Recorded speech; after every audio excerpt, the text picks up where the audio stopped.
ನಮ್ಮ ಆವಿಷ್ಕಾರ್ ನ್ಯೂಸ್.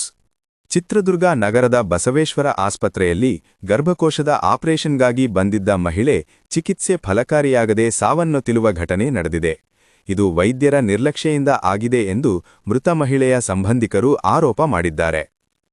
ಚಿತ್ರದುರ್ಗ ತಾಲೂಕಿನ ಕೊಳಾಳ್ ಸಮೀಪದ ಗೊಲ್ಲರಟ್ಟಿ ಗ್ರಾಮದ 32 ವರ್ಷದ ಸುಜಾತ ಗರ್ಭಕೋಶದ ಆಪರೇಷನ್ಗಾಗಿ ಯುನಿಟಿ ಹೆಲ್ತ್ ಕಾಂಪ್ಲೆಕ್ಸ್ ಆಸ್ಪತ್ರೆಗೆ ಬಂದು ಸೇರಿದರು. ನಂತರ ಇಲ್ಲಿನ ವೈದ್ಯರು ಹೆಚ್ಚಿನ ಚಿಕಿತ್ಸೆ ಅಗತ್ಯವಿದೆ ಎಂದು ಬಸವೇಶ್ವರಕ್ಕೆ ರೆಫರ್ ಮಾಡಿದರು.